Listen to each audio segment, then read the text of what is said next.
Welcome to Education Today. I'm Christina Andresi of Armstrong High School in the Armstrong School District. You can walk around any community in any state and you'll find people who are disabled in one form or another. Disabilities take all different forms and are not limited to those who have a special license plate or window tag. For some, their disabilities can affect their lives and what they are able to do on a day-to-day basis. Tonight we will feature an organization that works with residents of Pennsylvania communities to help those who are disabled. Welcome to Education Today. Could you please introduce yourself to our viewers and tell us your role with the organization and what the organization you work with? Hi, my name is Sherry DeComo. I'm a certified vocational rehabilitation counselor who works out of the Newcastle district office. I'm assigned to Armstrong High School, West Shamokin High School, Lenape Tech, and also Freeport High School. And I also work with a general caseload. And hello, I'm Jim Lilly. I'm the Transition Services Supervisor with the Newcastle District Office of the Office of Vocational Rehabilitation. And our office in Newcastle serves Beaver, Butler, Armstrong, and Lawrence counties. As the Transition Supervisor, I work with the 40-plus high schools and the counselors that we have assigned to those high schools just to make sure that the transition process is going smoothly and that OVR is there to assist those students with disabilities as they move from high school to whatever comes later in life. What exactly is OVR? OVR stands for the Office of Vocational Rehabilitation. We are a state organization, federally and state funded, whose purpose is to assist individuals with disabilities as it relates to the world of work. What is the mission of the organization? The mission of OVR is to assist Pennsylvanians with disabilities to secure and maintain employment, whether that's preparing for employment, obtaining employment, or perhaps they don't have a disability and suddenly, due to an accident of some sort, they find themselves with a disability. And so to help them to be able to maintain employment or to determine what type of employment would be most appropriate if they're unable to return to what they did prior to that accident. Yeah, although our main focus is employment, we also work towards their independence to help them so that they will be able to be independent. When and how did the organization get started? OVR started in 1919 after World War I, when the American soldiers came home with multiple disabilities. And so they were the first clients of OVR. And due to the success of the program, Congress extended it to include civilians at that time. OVR remains the longest federally funded governmental program and social service program because its mission is putting Americans with disabilities back to work. This is what has proven its success. I understand that you receive funding from different sources. Where does that funding come from? OVR, basically, we receive two distinct sets of funding. We are 78.7% federally funded, and then there's a state match of the 21.3%. So it's actually written into the federal law that we exist in every state, and as such, then the federal government provides a certain amount of the funding, and then the state, and able to draw down those federal dollars, has to put up a match. So that's where our money comes from, and then we utilize that to fund community providers and other agencies to assist in accomplishing the mission of OVR. Where are you guys located? Our office is located in Newcastle. Within the state of Pennsylvania, we're divided into 15 district offices and for the Bureau of Voc Rehab Services and 6 offices for the Bureau of Blind and Visual Services. BBVS focuses on those whose main disability is something visually related, and then with the Bureau of Voc Rehab Services, we focus on all the other disabilities, but we're all under the umbrella of OVR. Our specific office is located, as I said earlier, in Newcastle, and we cover Beaver, Butler, Lawrence, and Armstrong counties. As a counselor, I'm assigned to Armstrong County, so they've broken it down. There are 3 other counselors in Armstrong County also, and they divide the county up according to the boroughs, townships, among us. What services does the organization provide? We have a whole host of services, starting with after the person applies, we figure out diagnostic services. Now, sometimes we're able to obtain those records from other providers that substantiate the disability that they indicate to us, and other times we fund getting the evaluations that we need, whether that's an audiological evaluation for someone with suspected hearing loss, psychological evaluations, depending upon what the nature of the specific disability is. So we have diagnostic services. We also have guidance and counseling, which is really the crux of what our counselors do. All of our counselors are master's level certified counselors. So with training and working specifically with individuals with disabilities. That guidance and counseling, as Sherry mentioned earlier, to help them in life in general, whether that's through independent living, self-advocacy, but specifically we also relate everything to the world of work, because that's ultimately the goal of what we do. We assist with things such as assistive technology, hearing aids, prosthetics. We do home and home and vehicle modifications, because again, our purpose is to help people in the world of work, but you have to be able to get to that work, and sometimes your disabilities means that you have to have adaptive equipment in your vehicle. We don't purchase cars, but we help people get the modifications to the vehicles that they need, and also with their home. Because if you're unable to manipulate your living environment to get yourself ready to go to work, you're not going to be successful in being employed as well. So we're able to do home modifications, vehicle modifications. If, for example, the employment goal of the individual requires a certain educational background, we are possibly able to help with that. Now, none of our services are a guarantee, and there's no blanket that says this is what everybody receives. Everything is very individualized. But for example, you don't wake up one morning and say, I want to be a nurse, and you're suddenly hired by a hospital. You have to have certain training, certain education behind that. So therefore, we are possibly able to help people up to a limit with our securing the education that they need. If they, because of their disability, need specific technology that will help them be more successful, we might be able to assist with that. So there's a whole plethora of things that OVR is able to do with that.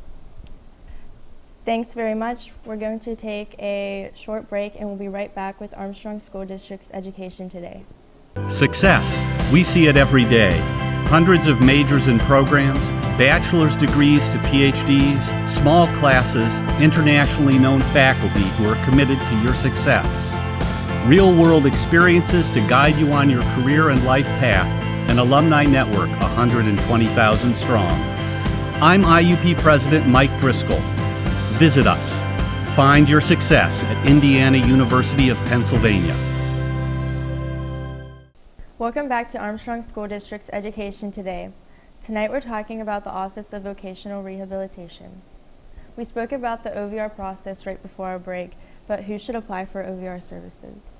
The individual that should apply for OVR services is someone with a disability and that person wants to go to work. They're interested in employment. Those are our two basic criteria.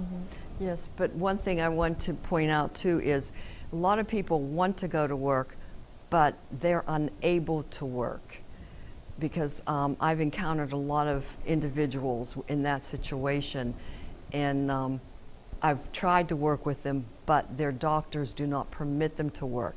So if you are not able to work, we cannot work with you. How does somebody apply for OVR?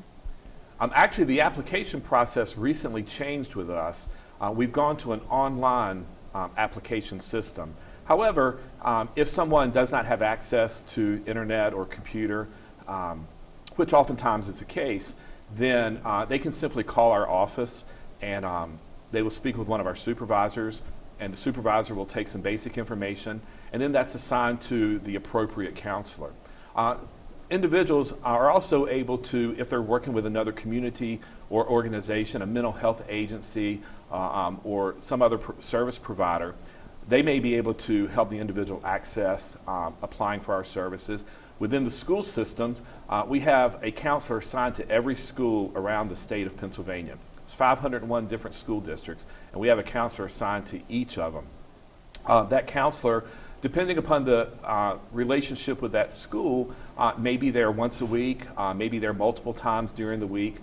They can meet with the student and initiate the application process. Other school personnel can initiate that simply by giving us the name and some basic information on the student. And then from that process, I wanted to kind of go back and emphasize the different services that we do. Once the application is received in our office, then we look to see, what is the nature of the disability, where does the individual live, and we assign to our counselors based upon that. Each of our counselors covers a geographic area. However, we have some counselors that work specifically with a certain disability group. For example, mental health. We have one counselor that travels all 4 of our counties that focuses specifically on veterans. We have another counselor in all 4 of our counties that specifically focuses on individuals that have hearing loss issues. So we assign the applicant to the appropriate counselor. Typically within 2 to 3 weeks, that counselor will arrange a meeting with the individual, and at that time they'll continue that application process and go through just some of that basic paperwork that is required to start the process for an individual. Then we look at eligibility.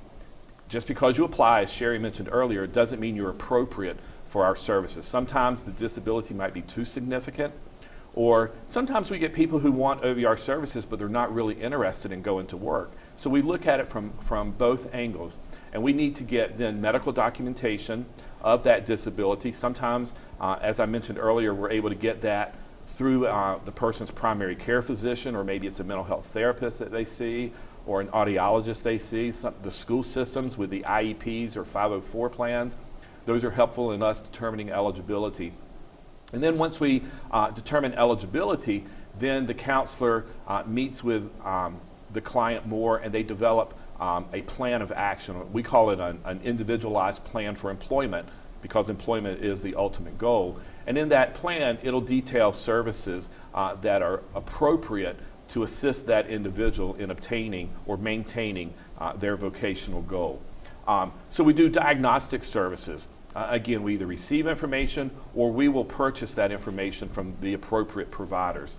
Counseling and guidance, as I mentioned earlier. And one thing I want to emphasize is we are not medical personnel and we are not therapists. We are certified counselors. And so our counseling is based upon a vocational focus.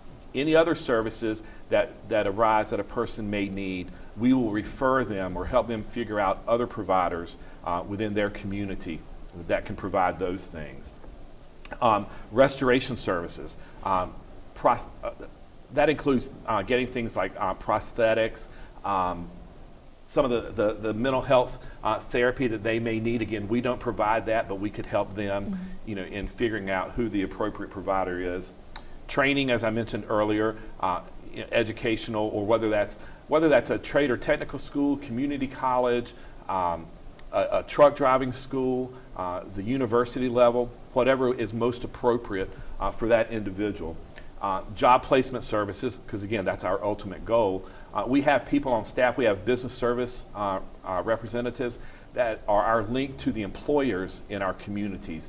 And so they're out developing these opportunities, educating employers on some of the benefits that come along with hiring an individual with disabilities. And there are certain benefits that OVR can assist with. We have several programs in place where, from the time that a student's in high school, job shadowing, where they're simply observing at a place of employment, or we have what we call work-based learning experiences, where students can actually go out, work with an employer for approximately 90 hours. OVR pays their wage during that time. And we pay a minimum of $10.20 an hour to the student, but we pay commensurate with what anybody else in that occupation would receive. So for example, if we had someone that's interested in auto mechanics, and so we were able to help them find a work-based learning experience at the local Jiffy Lube or oil change organization, and they pay everybody $18 an hour, we're going to pay that student $18 an hour as well. So the minimum is $10.20 an hour, but it would be whatever anybody else doing that type of job would pay. We have job coaching services for those who need a little more intense training at a job site. We will fund that using a community provider. We offer tax incentives to employers so that they could have an employee work more closely with the individual with disabilities. And then we have follow-up services so that we want to make sure that the person is able to maintain that level of employment.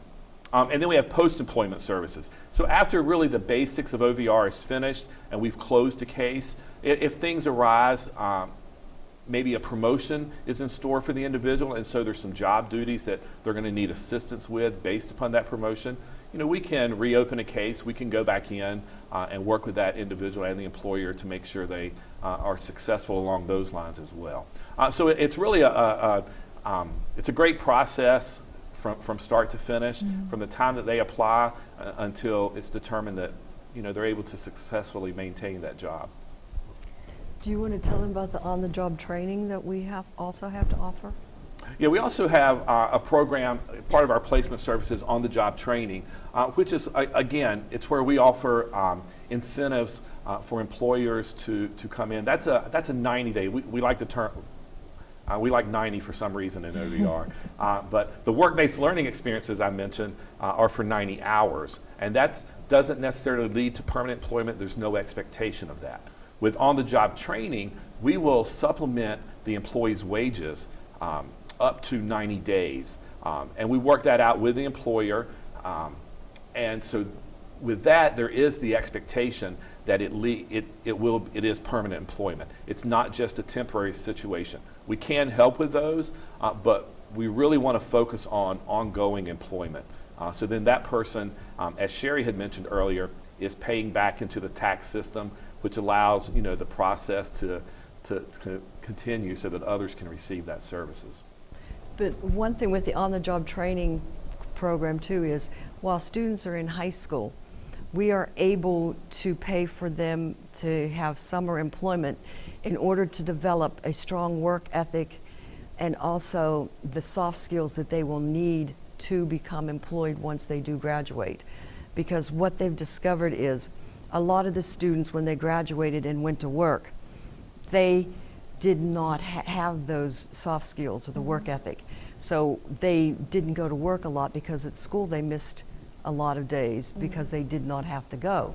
And also, they don't want to listen to somebody when they tell them that they have to do something specific, because when they're in school, they really don't have to adhere to that policy. And so that's why they developed that on-the-job training for our high school students too. So that is not geared towards permanent employment. It's, like I said, just to help them develop those soft skills and that work ethic. Okay.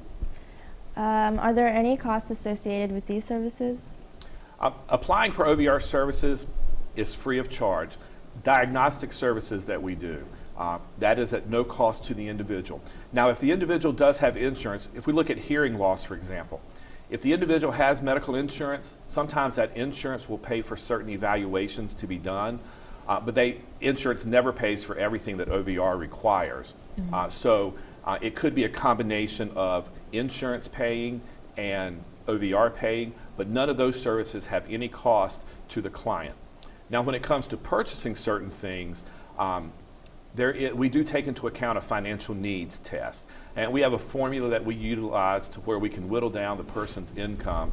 And so it may be that we pay a portion of it, or we pay all of it, or sometimes we pay none because the person has a financial situation to where they should be doing that as well. So it could be all cost on OVR, it could be a shared cost with the individual. Really just depends on each person's situation and what the services they are receiving. Guidance and counseling that we do, that's at no charge to the individual. Job placement services, no charge to the individual. The only time that they may have a cost participation, if it's some type of assistive technology, or if it's in education or training services that we have. Some of the restoration services will have costs associated with it. But we work with the individual to try to minimize what they would have to do. And also, they never have to pay us back if we have expended any costs for them. Can you speak about entitlement versus eligibility? Yes, while the student is in high school, they are guaranteed specific services by law. So in high school, they receive accessibility, they receive accommodations, they have evaluation and reevaluation reports, they have their 504, their IEPs.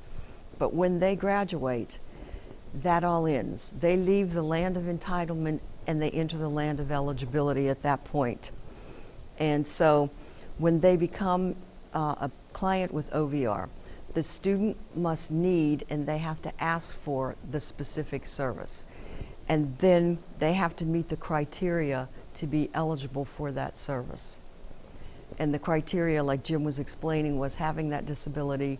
The disability has to interfere or hinder their ability to work at a certain capacity, and they have to want to work with us and be able to benefit from working with us. To add to that, I also wanted to, because we've mentioned individuals, clients, several different titles, but we haven't talked really about what specific disabilities that, what that word really means. So some of the things that we look at with disability, alcohol, drug addiction, that can create a disability for someone. An amputation, again, maybe they've been in an accident and they've lost a limb as a result of that, or through whatever process created that.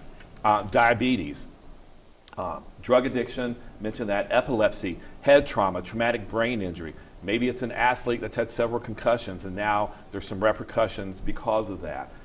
Mental health issues, whether we're talking about depression, anxiety, bipolar issues, schizophrenia, there's a whole list of mental health issues that the individual could have. Muscular diseases.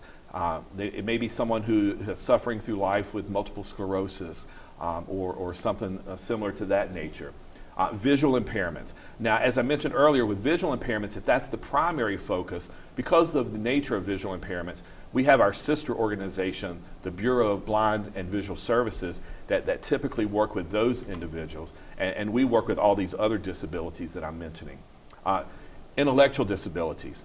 Could be someone that has cognitive issues. So that student that's receiving, not everybody that we typically think of when we're talking about students are those special education students, but it could be someone, you or I easily, could be that person that receives some type of learning support services. So maybe we get extra tutoring assistance, or maybe we get some type of adaptation, as Sherry was mentioned earlier, because of the laws governing the public school system. And so they just receive some learning support services through that. It could be, that individual that does have a diagnosis of intellectual disability, and so figuring out, what's best within their, what they can do. It could be hearing loss that we talked about, neurological diseases, respiratory diseases, all sorts of physical type of impairments or impediments, spinal cord injury. And that's not an exhaustive list. Basically what we look at, as Sherry alluded to, is there a documentation of a disability, and does that disability present a substantial impediment to employment? I'll give you a personal example of that. I have diabetes. I'm a counselor. I work in an office. With the ways that diabetes affects me, I can check my blood sugars several times throughout the day with no big deal. I keep snacks in my desk, so if my sugar's dropping or getting too elevated because of something, I know what to eat to do that. My disability, my diabetes, does not create an impediment to my employment. I'm really not eligible for OVR services. If I was working out on a construction job, I couldn't just walk off the job anytime I needed to have a break and have a snack or check my blood sugars or those things associated with diabetes. Therefore, in that situation, my disability does present a barrier, an impediment to that employment. If I'm in a factory setting and I'm working alongside as part of a team with other coworkers, I don't have the flexibility just to leave and take care of my personal needs as such. So in that situation, it would create an impediment to employment, and I would probably be eligible for OVR services. So, so when we think about those disabilities, again, things we didn't mention earlier, Crohn's disease, a history of cancer, and it could be that the person is in remission now, but we never know when that's going to surface again and become a problem for them. Excuse me. So those are the individuals that when we talk about an individual with a disability, it's such a broad network of people that we're able to work with. How does a person move through the OVR process? Okay. Sherry's going to handle that since she's one of our counselors. Yeah. Here at the school, after I receive a referral, I will make an appointment and meet with the student and/or the parent to open the application. And they have to give me certain information to do that, like their social security number, the names and addresses of their physicians, any therapists, the hospitals they've been through, list of medications if they take any. They have to give me a form of ID because I have to show that they are prove that they are that individual. And then we get their income from their parents because we need that in order to do the financial needs test that Jim was speaking about earlier. Once I have that information, then I conduct what they call a comprehensive diagnostic evaluation in order to determine their eligibility. And that's based on their medical records, their school records. And after their case is determined that they're eligible, then we develop the individual plan for employment, the IPE, which is a little confusing with the IEPs, but and the IPE defines their employment goal and the responsibilities then of the counselor and the student, as well as the services that will help them attain that job goal. And what we do is we look at their unique vocational strengths, their needs, their current level of academic functioning, their interests, and their abilities to formulate that goal and the responsibilities then that they will do. When does the OVR process end? The OVR process ends when a person has been employed 90 days. At that point, we consider it a successful rehabilitation and we would close the case. But what it doesn't mean is that you could never receive OVR services again. At any point in the future, if a need arises, disability issues, whatever it may be, we can reopen a case multiple times. Is there anything else you'd like to add for the benefit of our viewers? Yes, the vocational process is an individualized process because each student has his or her own set of characteristics, skills, abilities, strengths, and that. So we would like to thank you for the opportunity to come in today to talk about OVR because I call this the best kept secret because there's so many people who have never heard of OVR. Well, that's our show for today. I'd like to thank our guests, Jim Lilly and Sherry DeComo of the Office of Vocational Rehabilitation, for the time to join us tonight. Our thanks also go out to the TV production students of Armstrong High School, led by their teacher, Mr. Don Swanson. They were our film crew today. Please join us again next week for another look at the Armstrong School District.